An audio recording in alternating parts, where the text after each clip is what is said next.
대법원이 제주 4.3 특별법에 의한 가족관계 등록 사무처리 규칙을 개정해 지난 1일부터 시행에 들어갔습니다. 뒤엉킨 가족관계 문제를 풀 수 있는 단초가 마련됐다는 기대가 커지고 있는데요. 이와 함께 가족관계 정정에 있어 4.3 중앙위원회의 역할도 한층 커졌습니다. 자, 오늘 이 시간에 4.3 중앙위원회 김종민 위원과 이 문제를 집중적으로 살펴보겠습니다. 안녕하십니까? 어서 오십시오. 네, 안녕하세요. 네. 자, 예전에 4.3 중앙위원회 전문위원으로 네. 활동을 하셨고 현재는 4.3 중앙위원회 위원으로 네. 지금 활동을 하고 계신데 어떻게 지내십니까, 요즘? 저는 기본적으로 직업이 감귤농사 짓는 농부입니다. 농부고요. 지난 34년 동안 4.3 사건에 대해서 공부해온 그 인연 때문에 현재 국무총리 소속 4.3위원회 위원이고 또 특별법이 개정돼서 보상이 이루어지게 되니까 보상심의분과위원회 위원장을 맡고 있습니다. 네. 감귤 농사도 짓고 또 사선 관련 일도 하시느라 참 바쁘시겠어요. 정신 없으시죠? 아니, 정신없을 건 없습니다. 그냥 주경야독 하는 거죠. 밤에는 글 쓰고. 예. 4.3 당시 이 잘못된 가족관계를 바로잡는 일이 참 쉽지 않았습니다. 어렵다고 표현을 해야 될 것 같은데 어떤 걸림돌이 있었던 겁니까? 가족관계 편의상 시청자분들도 그 호족이라는 용어가 아직도 익숙한 분들이 계실 거기 때문에 제가 이제 편의상 호족이라고 지칭을 하겠습니다. 네. 호족이 잘못된 분들이 어떻게 보면 유족분들 중에서도 가장 정말 안쓰럽고 측은한 분들이라고 할 수가 있습니다. 왜냐하면 당시에는 이제 결혼하자마자 혼인신고하고 태어나자마자 출생신고를 하던 때가 아니었죠. 그렇죠. 네. 그러다가 이제 국민학교, 초등학교 들어갈 무렵이 돼서 호적이 필요하게 됐을 때 그때 비로소 이제 호적 등재를 하는 게 일반적이었는데 이 어린 남매를 두고 아버지가 돌아가셨을 경우에 그래도 어머니나마 살아계시면 어머니께서도 혼인신고가 안 된 상태였지만 남편이 살아있는 것처럼 해서 혼인신고를 하고 그다음에 자녀들을 출생신고하고 그다음에 1970년대에 그때쯤에 이제 사망한 것처럼 이렇게 악유를 맞추는 게 보통 일반적이었습니다. 그런데 이제 호적이 잘못된 분들은 그조차도 이렇게 옆에서 챙겨줄 사람들이 없는 어머니마저 돌아가셔서 챙겨줄 사람들이 없는 그런 분들이죠. 그래서 큰아버지, 작은아버지 밑으로 호적이 등재되거나 아버지 형제들이 모두 돌아가셨을 경우에는 오촌, 삼촌, 칠촌, 삼촌 밑으로 등재가 되고 아버지, 할아버지가 다 4.3으로 희생됐는데 그분들이 다 외아들이다. 그럼 가까운 친족이 없을 것 아닙니까? 그러면 어떤 경우에는 어머니 쪽으로 호적이 등재가 돼서 성이 바뀌어버리는 그러한 일도 있습니다. 그런데 이 호적 정정이라는 것은 굉장히 어려운 일입니다. 왜냐하면 이것은 어떤 신분의 변화를 가져오는 거기 때문에 법에서도 굉장히 엄격한 검증을 필요로 하고 있거든요. 그러면 가령 호적이 잘못된 분들이 가령 5천, 3천 밑으로 내가 호적이 등재돼 있다. 그런 분들은 이제 먼저 저분이 내 친아버지가 아니라는 소송을 해야 됩니다. 그 친생자 관계 부존재 확인의 소라고 하는데 그 소를 할 때 반드시 민법은 혈액 검사와 유전자 검사를 해서 그것을 검증을 하도록 하고 있습니다. 그래서 그런데 호적상의 아버지도 이게 세월이 오래 흐르다 보니까 돌아가셨을 가능성이 높거든요. 그러면 무덤을 파내서 그 뼈에서 유전자를 채취해 갖고 유전자가 일치하지 않음을 증명해야 되는 거죠.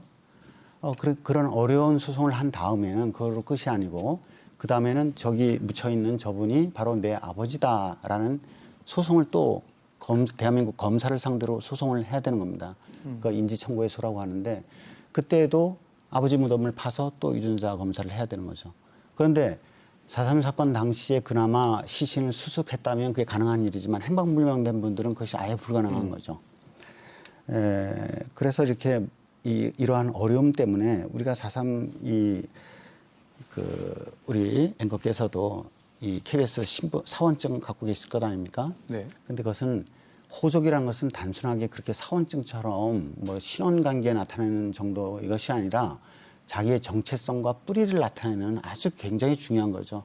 그래서 유족들이 그렇게 눈물을 흘려왔는데 그래서 4.3 특별법은 제12조에 호적이 등재되어 있지 않거나 사실과 다르게 잘못 등재된 경우에는 다른 법령의 규정에도 불구하고 위원회의 결정으로 그리고 대법원이 정하는 절차에 따라 호적을 정정할 수 있다. 이렇게 물꼬를 터줬습니다. 그런데 그 절차를 위임받은 대법원인 그 엉뚱하게도 호적 정정의 대상자를 희생자로만 국한을 시켰어요. 네네. 정작 호적이 잘못된 사람들은 유족인데 희생자로 국한시켜서 지난 22년 동안 특별법 제정된 지 22년이 흘렀지만 한 명도 특별법에 의거해서 호적이 정정된 바가 없었습니다. 그래서 제가 그 보상심의 분과위원장을 맡게 되니까 더 그 부담이 커졌습니다. 왜냐하면 유족분들은 그동안에 유족 신고조차도 못하고 유족으로 인정받지도 못한 것도 서러운데 이제 보상금도 못 받게 됐지 않습니까? 그래서 제가 이제 대법원장께 공개 편지를 썼습니다. 그런데 다음 날 바로 대법원에서 반응이 왔고요. 네. 다행스럽게 이제 개정이 됐습니다. 그래서 대법원장께 특별히 감사의 말씀을 드리고 싶습니다. 그래서 지난 1일부터 이제 대법원 규칙이 개정이 돼서 시행이 되고 있는 거지 네. 않습니까? 그러면 정정과 관련해 가지고 어떤 점이 달라진 건가요? 전에는 희생자 그러니까 돌아가신 분의 그 잘못된 호적만 정정할 수가 있었는데 이제는 유족으로 결정된 사람. 그다음에 세 번째로는 이제 사실상의 자녀들은 호적이 잘못돼서 유족으로도 인정 못 받았지 않습니까? 그러나 위원회에서 정정 대상자다 이렇게 결정을 해주면 되는 겁니다. 네. 네. 그러니까 개별 소송 없이도 잘못된 가족 관계를 이제 바로잡을 수 있는 길이 더 넓어진 건데 그만큼 4.3중앙위원회 역할도 커진 것 이렇게 보면 될까요? 예, 저도 위원이기 때문에 가서 이제 제 역할을 다 하겠습니다만은 4.3중앙위원회에는 본래에 그것이 가족관계 등록부 정정에 관한 내용이 위원회의 권한 사항이기 때문에 특별히 뭐 역할이 새삼스럽게 커진 건 원래가 아닙니다. 해야 될 일이었군요. 예, 그런데 다만 지금까지는 대법원 규칙에 발목이 잡혀서 지금까지 그 역할을 할 수 없었던 것뿐입니다. 네. 자, 그럼 4.3중앙위원회에서 이제 가족관계 정정을 의결을 이제 했어요. 그러면 네. 그 이후에 어떤 절차를 거치면 가족관계를 정정할 수 있는 겁니까? 네, 이것은 저도 궁금해서 좀 더 명확하게 위해서 시행된 7월 1일 날에 대법원에 다시 연락을 해서 확인한 사항인데요. 일단 위원회에서 정정 대상자로 결정이 되면 그 결정문을 들고 시청과 읍면 사무소, 읍사무소, 면사무소에 가서 가족관계 등록부 그 담당자에게 그 정정 신청을 하면 되게 돼 있습니다. 이제 법원 가서 소송을 하는 게 아니군요. 따로 다시 법원에 갈 필요가 없습니다. 가족관계 정정의 폭이 이제 넓어지긴 했는데 뒤늦게 정정 절차를 진행하다 보면 또 시일이 걸릴 수가 있지 않습니까? 만약에 4.3 희생자 보상 신청 기간이 지나서 유족으로 인정받았을 경우에 또 보상 지급 대상에서 제외될 수도 있다는 우려도 있을 수도 있는데 네. 혹시 보완 장치가 있을까요? 네, 제가 그래서 바로 그 점이 우려가 돼서 지난 4월 12일 날에 이제 보상심의 분과위원회를 제가 위원장으로서 주재를 했는데요. 네.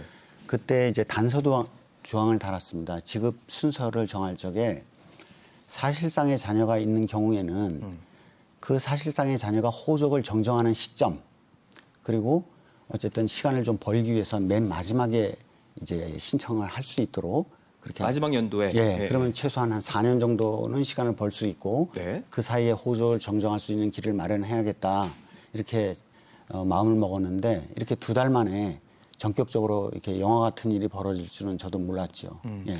근데 혹시라도 그 사실상의 자녀가 있음에도 불구하고 이제 숨길 수도 있지 않습니까? 예, 그래서 그 안전장치도 마련을 했습니다. 그러니까 사실상의 자녀가 있는지 여부를 체크를 하고 만약에 거짓으로 있음에도 불구하고 그것을 숨긴 채 하는 경우에는 다시 보상금을 회수할 수 있도록 그렇게 조치를 하도록 하겠습니다. 자, 4.3중앙위원회에서도 이제 가족관계 정정 대상인지 신청권자인지 판단할 어떤 객관적인 자료가 필요할 텐데 오랜 시간이 흘러서 이런 자료 확보가 어려운 유족들도 분명히 있을 것 같아요. 그렇죠. 그러니까 과거 민법처럼 그 유전자 검사를 해라 그런 것은 굉장히 어려운 일 아닙니까? 아까 네. 말씀드린 것처럼 변호사를 선임하고 또 무덤을 2기나 파내는 그런 굉장히 어려운 일인데 이제 우리가 부동산 등기 특별조치법이라는 것이 있지 않습니까? 네. 그것은 이제 농지위원들의 인후 보증으로 이제 인정을 해주는 거죠. 그런 것처럼 이 친아버지와 친아들의 관계를 가장 잘 아는 사람들은 누구겠습니까? 친척들이죠. 그리고 친척들의 그 인후 보증을 통해서 정정이 가능하도록 그렇게 시행령을 개정을 해야 될 겁니다. 결국 필요한 건 시행령 네. 개정이네요. 네. 네. 그래서 쉽지는 않을 것 같은데. 예, 아닙니다. 왜냐하면 지금 법에서 시행령보다 상위 법령인 특별법에서 이미 큰 틀에서는 정해놨죠. 시행령은 단지 그것을 구체적으로 실무적으로 하기 위한 것이기 때문에 이것은 국무회의에서 정부가 현재 시행령 제13조가 관련 조항인데요. 13조하고 그다음에 신청서 서식 그것만 살짝 변경하면 충분히 가능하다고 봅니다. 네, 제주도가 희생자 보상 신청과 함께 제적과 또 실제 가족관계 불일치 사례를 조사하고 있는데 200건이 넘는 사례가 지금 확인되고 있다고 하거든요. 네. 그럼 실제로는 피해자가 더 많을 수도 있어서 네. 좀 보다 적극적으로 피해 사례를 발굴할 필요가 있지 않을까요? 예, 이와 관련해서 제가 제주도청 4.3 지원과하고도 많은 소통을 하고 있는데 엊그제 제가 물어보니까 지난 5월 20일부터 이제 신고를 받았는데 네. 불일치한 사례들 그게 많이 그렇게 홍보가 되지 않았음에도 불구하고 벌써 244건이 신고가 됐다고 합니다. 그래서 제가 오늘 이 자리에 나온 이유도 바로 그건데 지금 이렇게 대법원 규칙이 개정됐음에도 불구하고 이것을 모르시는 분들이 아직도 많이 계시거든요. 네네. 그래서 오늘 이 방송을 보신 분들 중에 호적이 잘못된 분들은 지금 제주도청에서가 8월 말까지 신고를 접수받고 있습니다. 나중에도 또 기회가 있을 겁니다만은 제주도청 지원과나 읍면동 주민센터 가서 신고를 하면 되겠습니다. 어쨌든 지금 특별법이 개정됨에 따라서 보상이 이루어졌고요. 그다음에 호적 정정 업무가 있고 추가 신고에 대한 또 조사도 해야 되고 4.3 제주도청의 그 역할과 임무가 굉장히 커졌다 이렇게 네네. 말씀을 드릴 수가 있습니다. 제가 볼 때는 4.3 지원과는 과장이나 뭐 팀장 모두가 아주 성실하게 일을 잘하고 있습니다만은 그래도 신임 오영훈 도지사가 이 일이 잘 처리될 수 있도록 그렇게 여건을 마련해 줄 필요가 있다. 그렇게 생각을 합니다. 네. 행안부에서 지금 4.3 가족관계 실태 조사와 개선 방안 연구 용역이 진행을 하고 있는데 만약 이 용역 결과가 나왔으면 이 결과를 바탕으로 어떤 후속 조치가 필요하다고 보세요? 그러니까 용역 결과는 지금 별로 의미가 없어졌습니다. 왜냐하면 그 용역 결과의 최고치가 바로 대법원 규칙 개정인데 대법원이 벌써 규칙을 개정했기 때문에 네. 다만 이제 좀 더 대법원 규칙 말고 대법원 예규가 있습니다. 좀 더 행정사무에 대한 예규가 있으니까 예규와 또 시행령을 개정하는 일 그 정도를 하면 되겠습니다. 네.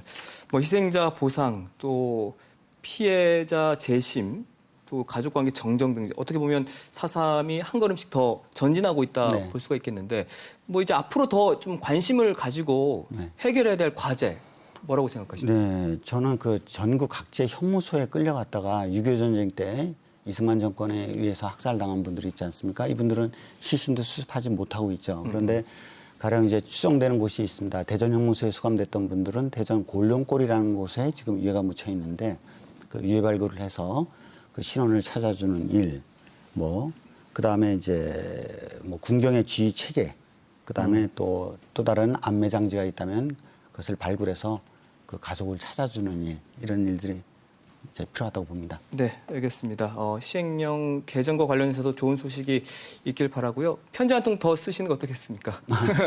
네. 네, 오늘 말씀 여기까지 듣겠습니다. 고맙습니다. 네, 고맙습니다. 네.